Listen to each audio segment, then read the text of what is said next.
Okay, hello everyone to today's seminar on interval methods in control engineering. And it's my great pleasure to welcome today Jingyao from the Leibniz Universität in Hannover in Germany.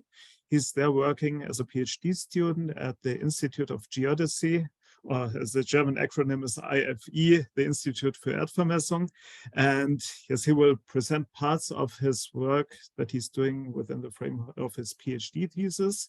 And before starting his PhD work in Hannover in 2020, he received his Master of Science degree in Earth-oriented space science and technology from the Technical University in Munich, also in Germany. And before that, he did his Bachelor of Science degree in geophysics at the Wuhan University in China.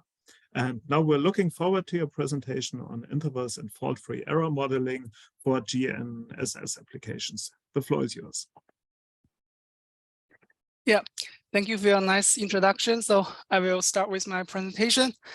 The topic today is intervals in fault-free error modeling for GNSS applications. So the keywords include here the intervals, the error modeling, and GNSS. So I will try to not dive into the technical details about GNSS, but more focus on the interval methods that we use in our approach in our study. So I will start.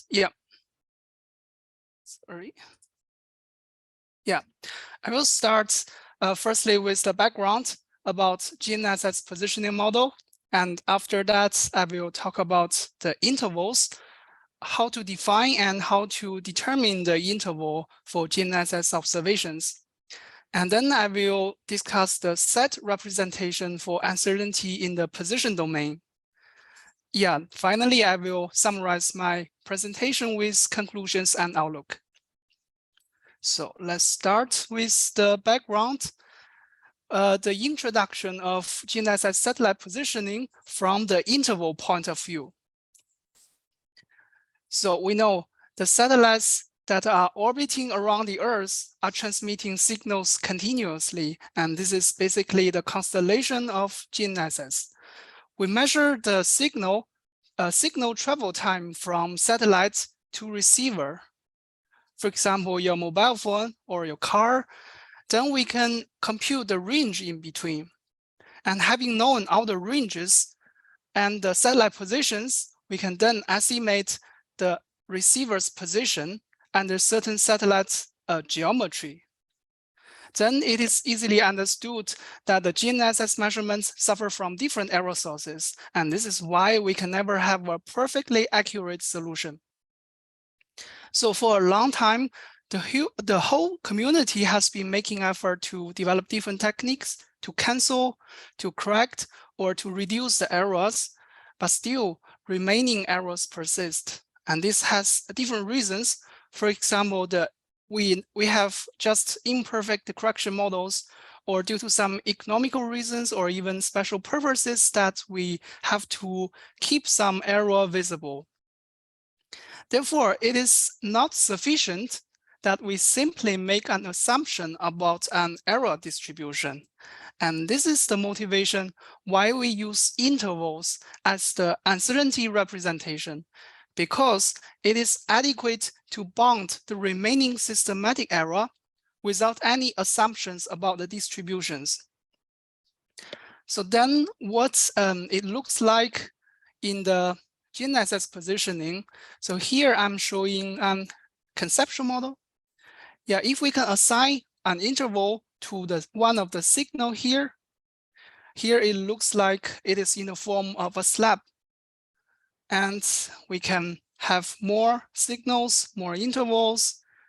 Then the intersection of all these slabs forms a polytope, indicating us how the positioning is shaped by the satellite geometry and observation uncertainty. Then the remaining question is how to determine these interval bounds, how to assess the uncertainty for the remaining systematic errors. To answer this question, I wanted to go through the background of GNSS error sources in the next few slides. Then it will be natural to understand how the interval mathematics can be used in here. Yeah, but before that, I wanted to talk about the motivation, in which area with like this approach can be used. So in GNSS, we are interested in a performance metric, the integrity. It is the measure of trust that we can put into the navigation solution. In other words, we want to ensure the navigation solution is reliable, or it can warn the user if it is in any risk. For example, in this figure, I'm showing the concept of integrity, which is originally developed from the civil aviation application. Now in this one, it shows the need of a car. So the aim is to provide a position bound like this cylinder, so that its true position is very likely inside. And here, I'm showing a histogram about the error statistics. So you see the fat tail, which is apparently not a standard Gaussian.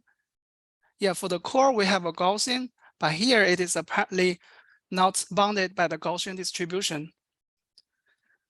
A widely used method to tackle this problem is use this conservative overbounding distribution by inflating the sigma value of this core Gaussian distribution. And then we get an overbound of the error histogram. However, this tends to degrade the system performance and availability. So our starting point is to use intervals to bound the remaining systematic error. And due to the interval mathematics, it has a linear propagation of uncertainty. So yeah, the next part I want to discuss about the interval determination and definition that we use in our research. Yeah, just as a background knowledge, I will quickly go through the error sources existing in GNSS. So considering the process we have discussed from the satellite to the receiver, so it is obvious that the uncertainty can occur from these three parts. So the first one is the satellite specific effects, including the orbit error, the satellite clock error. And the next one is the signal propagation specific effects, including the ionospheric error and tropospheric error. And these two are both due to the atmosphere. The next one is the multipass effect and non-Lanois site, which is due to the complex measurement environment, for example, and this is more frequently occurring in the urban area. Next one is the receiver-specific effect, including the receiver clock error, hardware delay, antenna effects, which is usually due to the hardware or signal tracking technique. So for all of these error sources, as I have mentioned, different techniques are developed to correct or reduce them. For example, the correction models, or here I mentioned some difference techniques.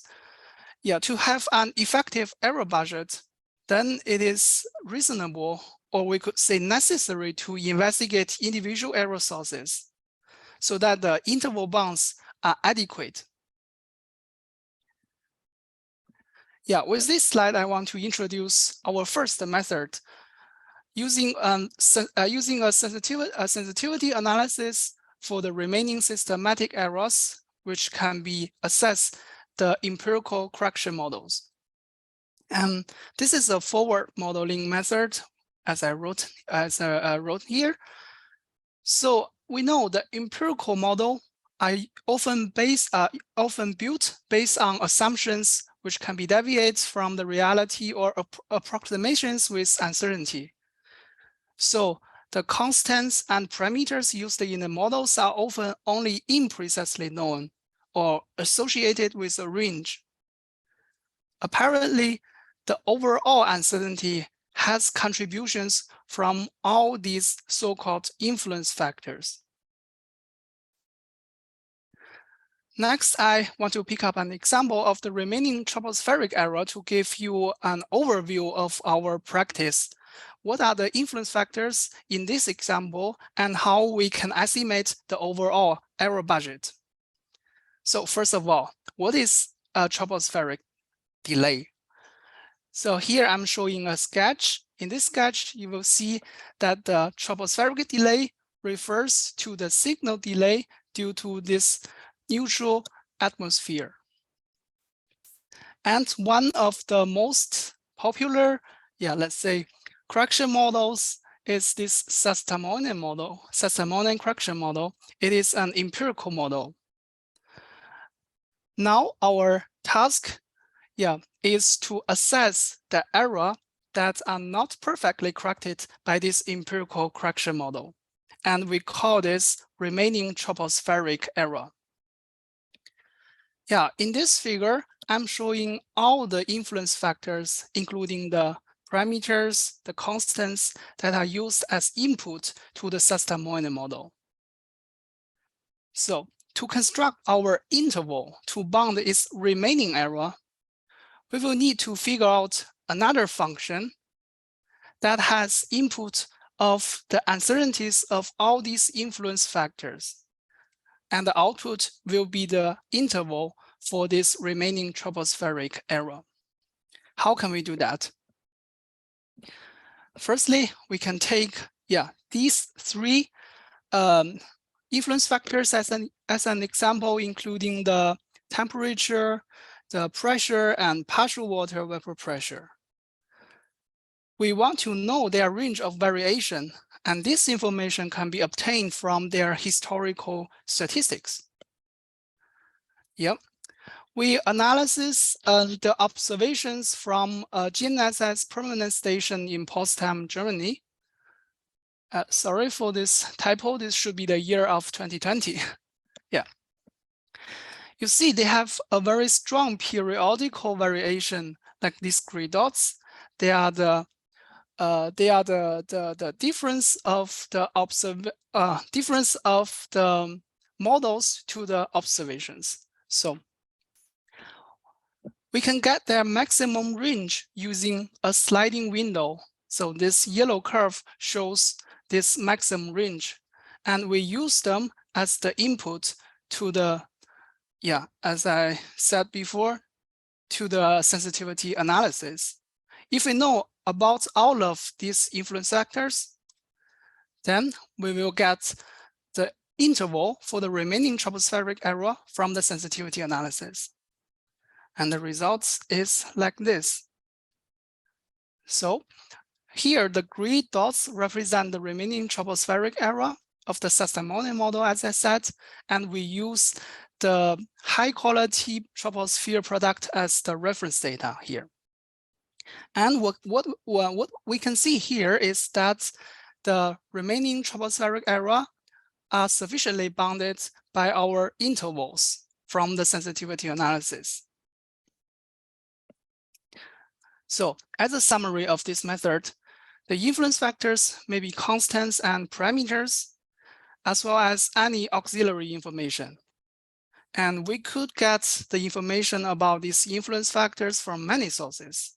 For example, the construction process of the model, the expert knowledge or experience, the manufacturer's specification, the model's accuracy evaluations, and even the handbooks.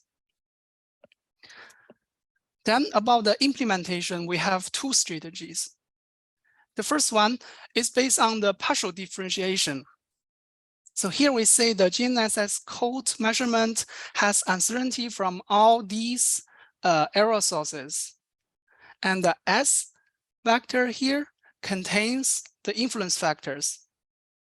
Then all the differentiation constitute a F matrix here, with this SR as the interval radius representing the uncertainty of the influence factors.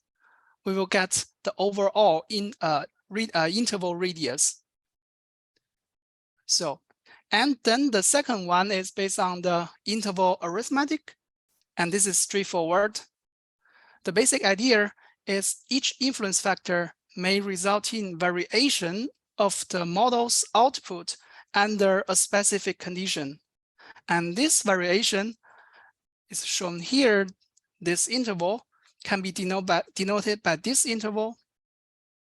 Then the overall interval here is obtained by summing up all these components. Now let's look at another error source, another method, the multipass effect, and how we deal with it. So this is a typical scenario that can be found from many papers, many presentations, which is an urban canyon, where you can find the car receive two signals from one satellite. One is a direct signal, but the other is reflected by this building. So this is not a nice situation for GNSS because there will be interference of different direct signal and indirect signals, resulting in the tracking error in GNSS measurement. And this is the so-called GNSS multipass effect. In this case, the intervals can be used to sufficiently bound the error because many researchers have studied the so-called multipass error envelope. Here I'm showing this envelope model. It shows directly the upper bound and the lower bound for the error due to multipass effect. And the tracking error oscillates between these two curves due to the change in phase.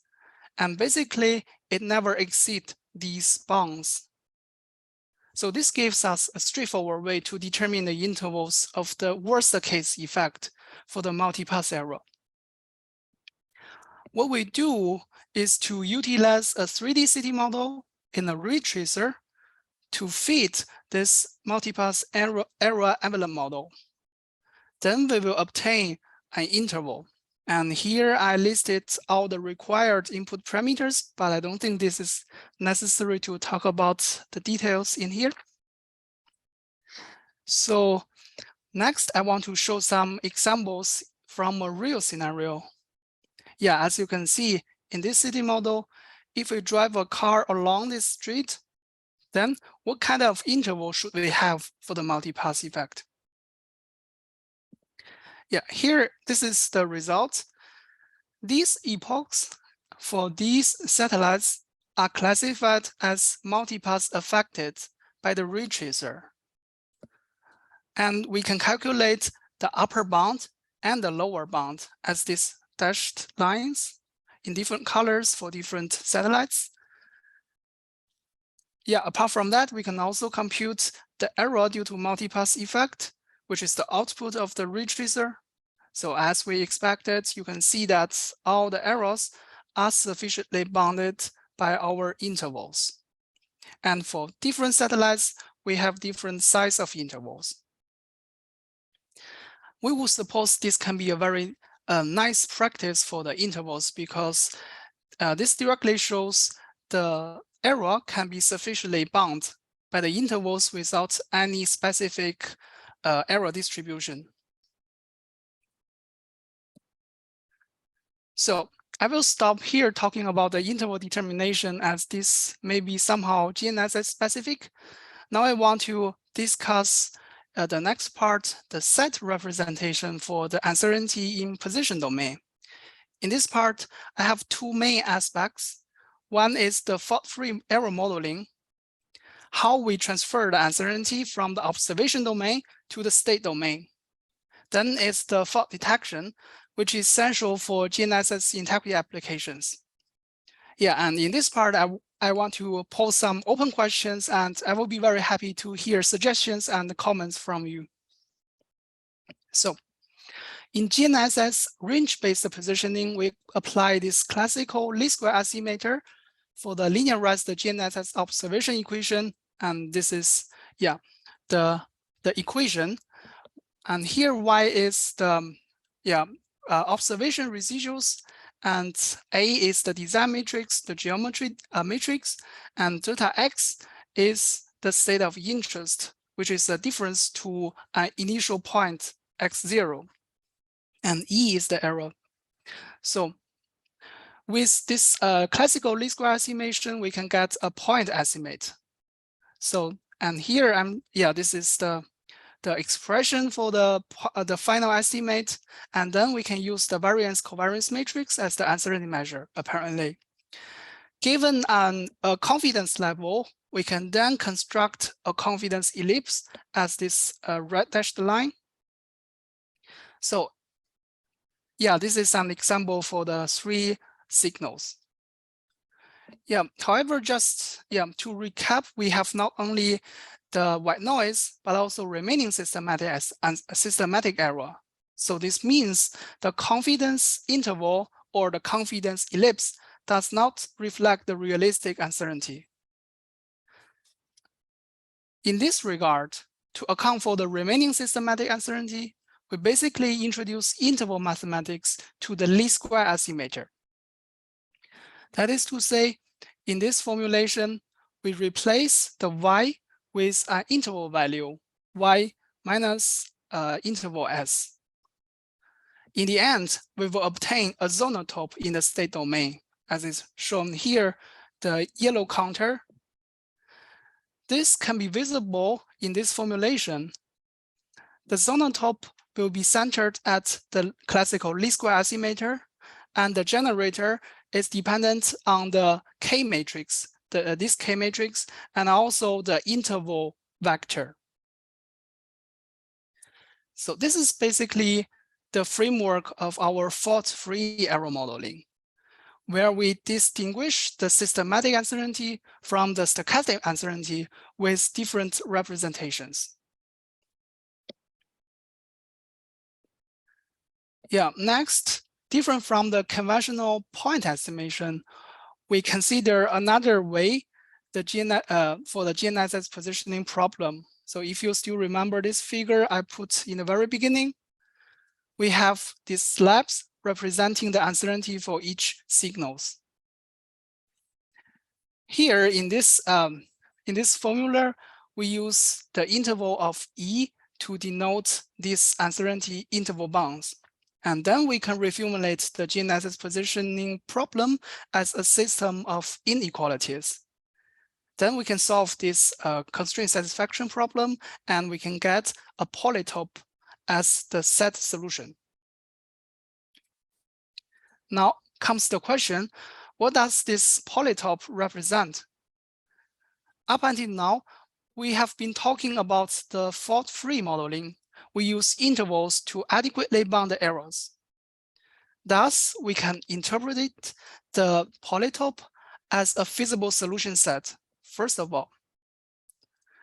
In addition to that, we also need to understand the impact of the noise, or we can say the bounded error. Apparently, in an ideal situation which is noise-free, the set solution will be a zonotope, as here in this green counter. Once we have noise, it is no longer a zonotope, but a random polytope like this blue shape. And the shape of the polytope will indicate how inconsistent the observation intervals are.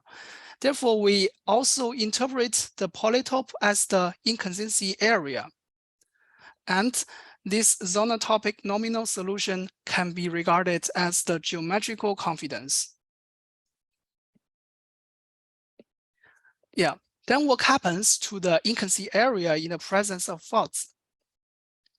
Just as a hint, the term of fault we use in GNSS may have different definitions. So typically it can be a satellite fault, a constellation fault, and so on, which occur in a very small frequency.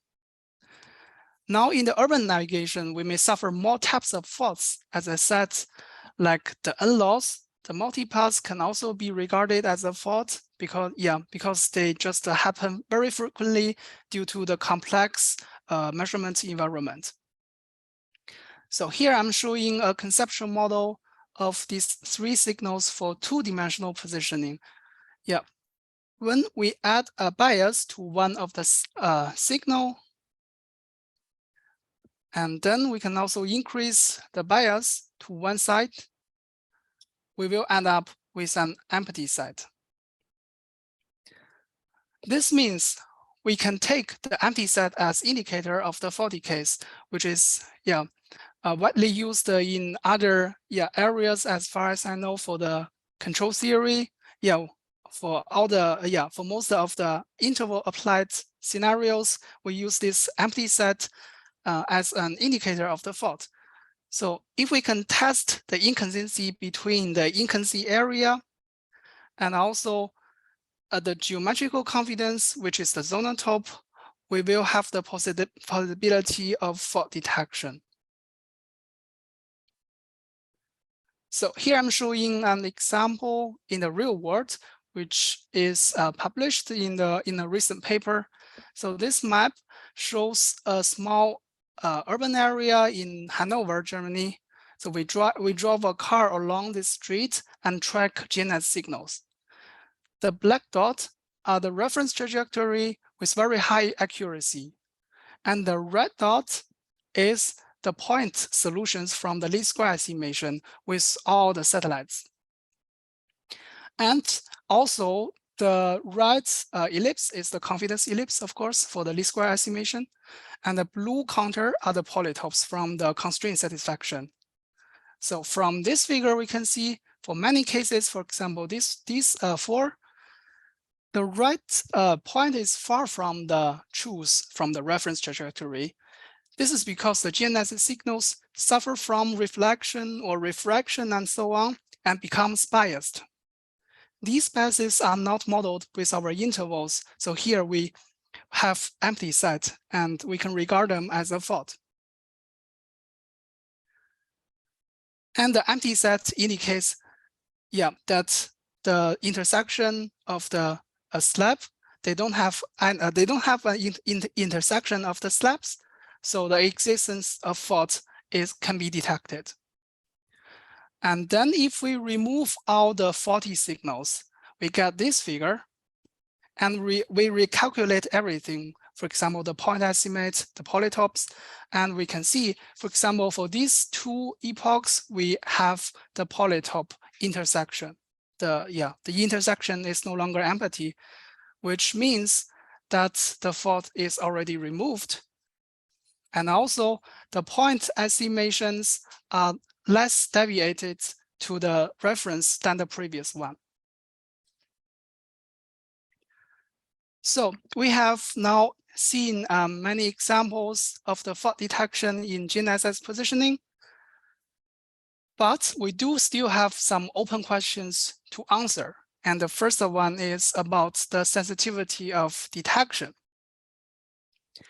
If you still remember this conceptual model, we know that the detection can be established only when the bias is sufficiently large. For example, here it is not large enough and we cannot detect the fault.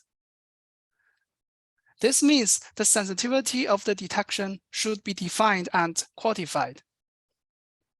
In this regard, we can define the minimal detectable bias, which indicates the threshold of achieving an empty set.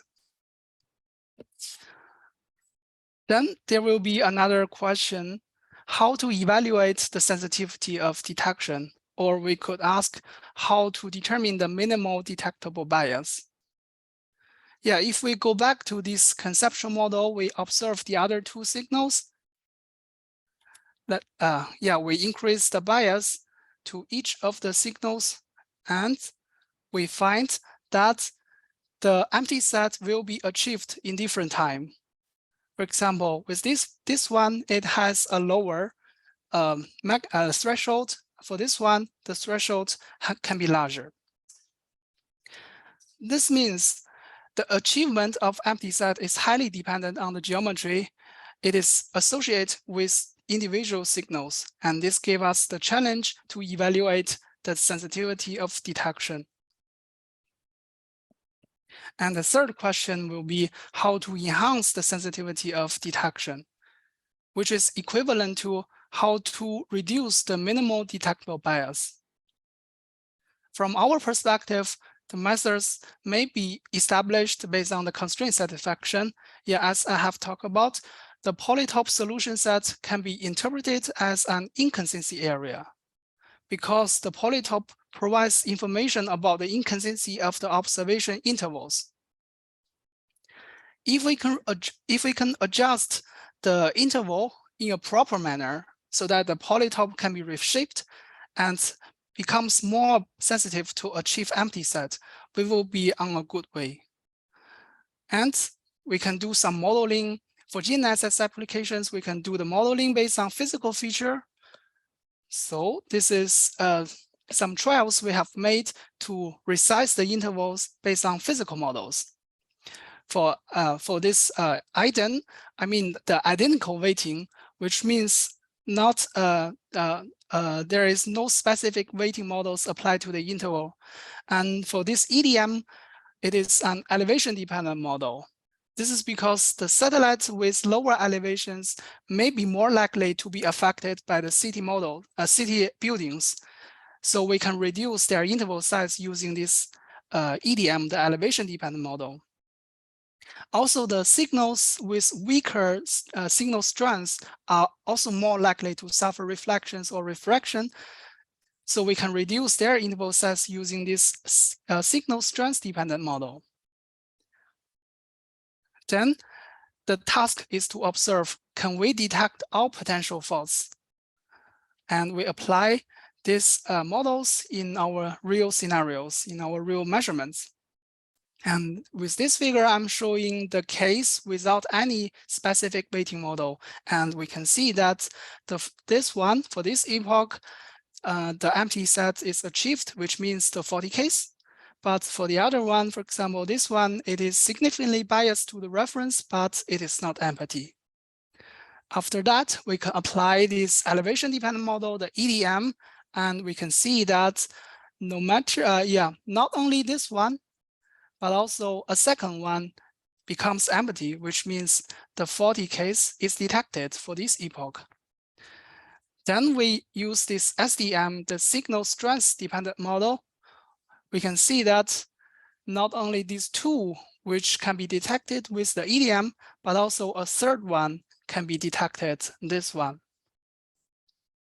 So this result seems very inspiring. So I'm also interested for further analysis and to improve its performance in the next steps. Okay, so this is the second open question about a feasible solution set. Yeah, we know the feasible solution set refers to a set consisting of all the feasible solutions of the system of linear inequalities. And yeah, with the fault-free modeling, we can obviously interpret the polytope as a feasible solution set. However, the system of inequalities will be violated in the presence of fault, apparently. And as we have discussed, the detection has limited sensitivity. If we have a relatively small bias or fault, we may not detect it, and so that we can warn our navigation users, and then this becomes very hazardous situation. Yeah, for example, like in the previous slides, we have seen some cases in the conceptual model, some cases that the fault exists. We already add a bias, but the bias cannot be detected because we can't achieve an empty set. So yeah, let's see how the other researchers deal with this issue. And here I listed a research in 2009 using the RCVM method.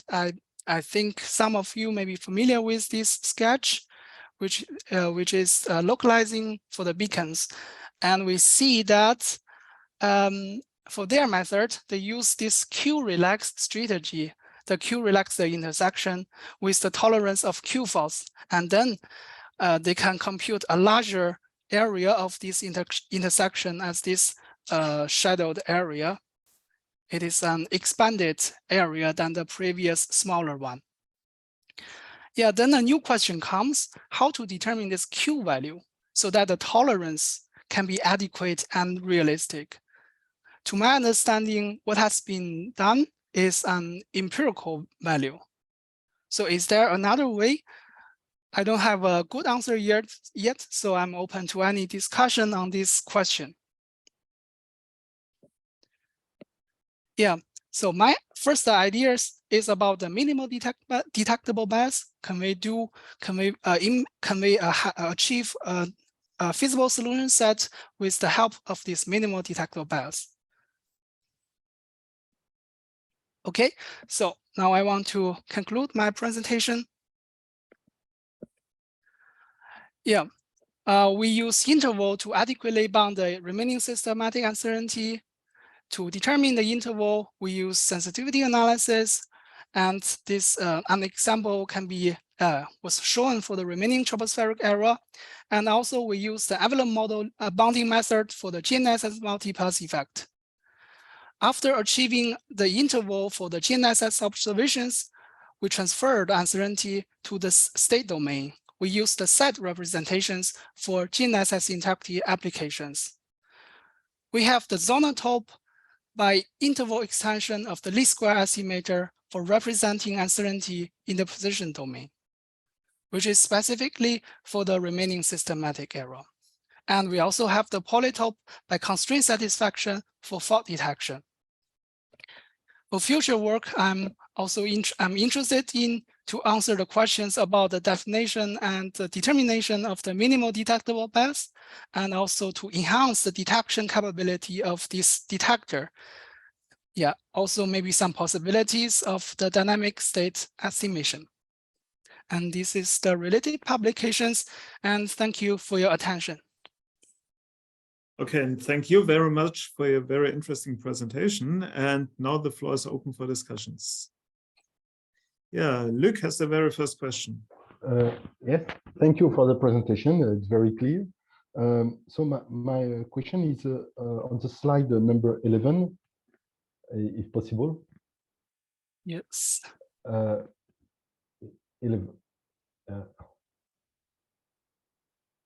Where you have a multipath.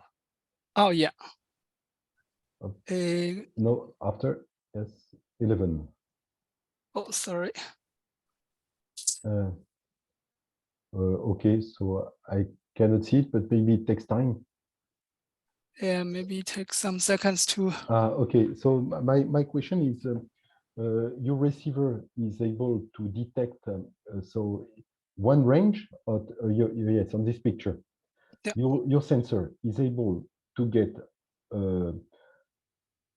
for instance, either the directed signal or the reflected signal, or it is able to collect the two distances or pseudo distances. You understand what I mean? Yeah. Okay, so for this question, so maybe I skip some details about this method and the following experiment. So what we did is to use a ray tracer, which is a simulation with these city models. And with this ray tracer, we are able to simulate the signal path in a certain situation, and then we can calculate the actual path delay according to this city model, and then we know where we will get a multipass effect and where not, where we will get the direct signal. Yeah. So this is how we get this direct signal and indirect signal and calculate the subsequent multipass error. So it is not directly from the receiver, but from our ray tracer. Perhaps just a comment to this to clarify: the receiver, look, is measuring the compound signal, so the overlap of both signals. So we have no access in general to both signals separately. So we get a compound signal, and this contains the error, which is then oscillating due to the phase of the signal between these two bounds. So in this situation, you consider that it is a bad situation, and you try to get rid of the data in this situation, or you want to for instance, to find all localization for the car, which is consistent with the directed signal or the reflected signal. So you get rid of this data in this case of situation of multipath situation. And so the idea, I think, here is that we want to also contain this multipath affected signal because we want to give an interval budget to it. Then we can contain this, we can still use this interval, but with a more conservative set. Oh, okay. Because my feeling is that if you are able to collect two intervals in this situation, two intervals, then you probably you take advantage of this multipath effect to be more accurate than if you only get the directed signal, probably, because you know the position of your buildings. So, but okay, so it was my question. Thank you. Yeah, thank you. Also, thank you for your comment. Yeah. Okay, do we have any further questions? Yes, in fact, I have also two questions myself. During your sensitivity analysis, what you distinguished, first of all, is more or less differentiating your signals, something like in the first line, by means of, let's say, some kind of small signal analysis, where you're representing the uncertainty just by means of the first order partial derivatives. That's classical differential sensitivity analysis. The second option was directly using interval extensions of your corresponding functions. Would it be helpful in your case also to consider something like interval-defined partial derivatives to combine both approaches that you have? Because what you could do is, for example, you could bound the uncertainty, the partial derivatives, by means of interval analysis, for example, just operator overloading of your function f with respect to all the interval arguments, and then you would obtain, in addition, also some kind of uncertainty on the first order variations. Are they helpful or not? Yeah, thank you for your nice question. So for this interval-based so partial differentiation, I think this is quite interesting point. And I would say I haven't tried with this method, but it's so currently with these two implementations, we have already, let's say, good results, like sufficient results for the current usage. But I would say if this like your suggestions may be useful for further precise applications, so maybe it will be helpful, but I'm not sure. I haven't this knowledge and haven't tried this. So, yes, but thank you for your suggestion. Yes, you can have a look at my habilitation thesis, because there I did something like this, and in fact, I used it, for example, for controllability or observability analysis, and there it was reasonable also to find interval enclosures of the corresponding partial derivatives. So it means like you give uncertainty for the partial differentiation. Yeah, I give uncertainty for, let's say, the arguments of your function. Mm-hmm. And by means of operator overloading, you get also information about the uncertainty of the derivatives. Okay, I think this would be also, maybe this can be also helpful to some other like dynamic applications, not only this interval determination, but also the dynamic state estimation, I guess. Yes, definitely. Yeah. And there's one second thing where I've been a little bit quick. I think it was on the slide 9. You mentioned something, some sliding windows, yes, that are highlighted there in the orange color. How are the lengths of those sliding windows determined? So is this heuristically chosen, or is there some systematic way? Okay, so I think this is a very interesting question also. And this sliding window, for sure, we don't have a fixed answer to say what is the best, what is the optimal, but like from my experiment, I use it from some knowledge or from the papers that I read this periodical variation can be obtained, can be visible if we use a period of a window of 2 months or 3 months. So this is what I did. And yeah, I would not say this is the best solution. Yep. Okay, that means it's just really asking an expert, and the expert more or less true. defines the corresponding length of the windows. Yes, Yeah. yes. Okay, yes, that's definitely is something like a usual kind of practice. Yes, and before I hand over, I'm not sure if Steffen has a question because he's raised his hand, but before I hand over to Steffen, I have one further, let's say, idea of what someone could do as an alternative uncertainty representation. Because I recently, or around 1 year ago, developed with Luc a strategy for using thick ellipsoids. That means you have an ellipsoid with an uncertain boundary. And this could also be something, let's say, something for representing uncertain confidence bounds. This could be something that would also make sense in the intersection scenarios that you're investigating, because we can also handle, for example, intersections of some kind of degenerate ellipsoids.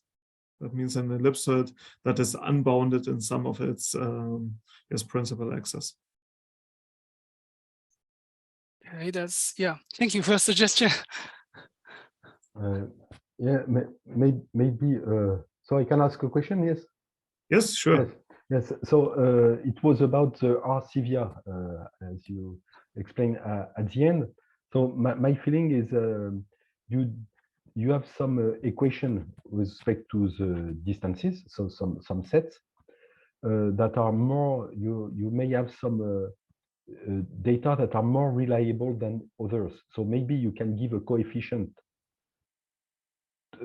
confidence coefficient to each of your equations, probably to each of your interval or sets. So if you consider the RCVA, what we normally do is that we try to minimize the number of outliers you assume in order to have a non-empty set. But so you count you try to be consistent with the as most as set as possible. But maybe in this situation you can give some coefficient to your data.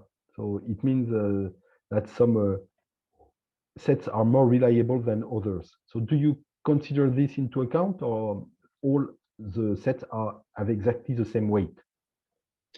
Yeah, so I think this is a very good point. Yeah, I also read some papers about the about RCVA, about this Q-relax intersection. So I understand the points like of this Q relaxation, but I think the problem in here is that we know the empty set is still not enough. We have limited sensitivity. So even we have some assumptions about the minimal number of Q value, the sensitivity is still not enhanced enough. So this is, I think, the confusion in here. Yeah. Okay, I understand. Yeah. I understand. Okay, thank you. Okay, then Steffen, do you have some comment, question, or whatever? Yeah, I would like just to know, I mean, also a small question. I mean, we put a lot of effort, or you especially put a lot of effort now in determining the intervals, as also discussed with Andreas. But then to have a better sensitivity, you propose also at some point to shrink somehow a bit empirically or arbitrarily the intervals to get this. So my question is then, would it not be perhaps better to start from the back and to say, okay, for the positioning, I would like exactly to have this and that possibility to take the outliers and then see how large my intervals should be to get this? I mean, if you have at some point, anyhow, to introduce some empirical parts. So do you have an idea about this? Yeah, so if I understand your point correctly, you mean if we if we aim to do some fault detection, then it is possible that we start from the state domain, like to set some coefficients, to set some thresholds, or to set some rules to determine the interval in a backward direction. Yeah, this is just a question if this could be useful or feasible, because I mean, as Andreas also said, so if somewhere in the process we have to make assumptions or expert knowledge like stuff, so why not then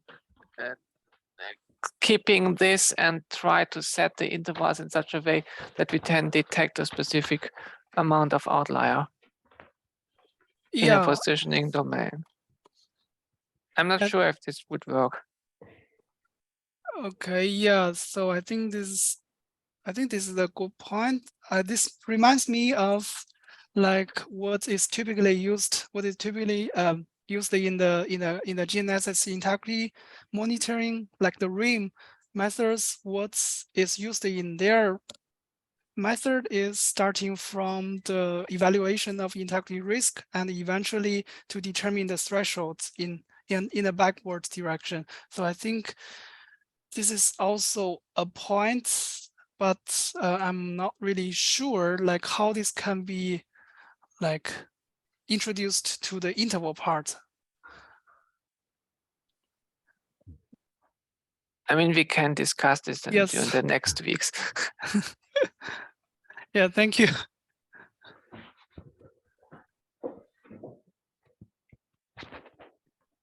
Yes, maybe one final question from my side. Could you give a little bit, let's say, some information concerning the computing times that are necessary at the moment? Is your current implementation real-time capable, or do you perform the analysis of your measurements offline?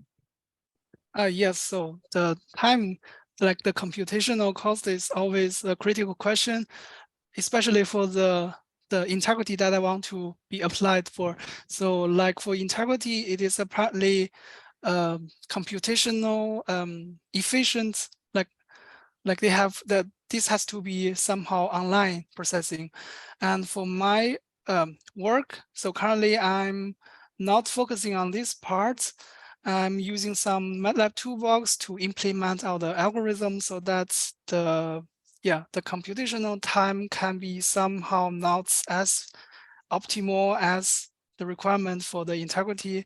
But for sure, this can be, we can always find some better algorithm. Yeah, so this should be able to be improved.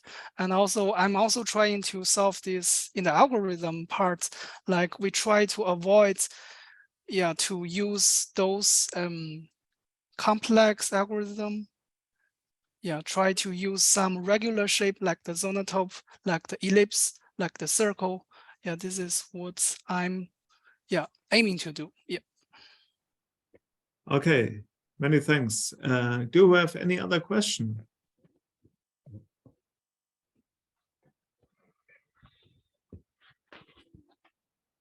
Have a look at the participants. I do not see any raised hand.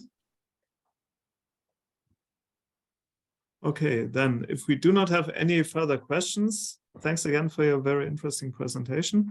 Also, thanks again for all of the answers that you had given at the end of your talk to clarify the open questions, that we at least try to aim at finding possible solutions to your open questions that you stated. And yes, from that point of view, again, many thanks also to the audience that you have attended today's seminar. And we're looking forward to see you again soon on Friday in 2 weeks for the next presentation, who will again be given by a colleague from Hannover, but from a different institute. And from that point of view, have a nice Friday afternoon, evening, and weekend, and see you again soon on Friday in 2 weeks. Yeah, thank you for your moderation. See you. Bye. Bye.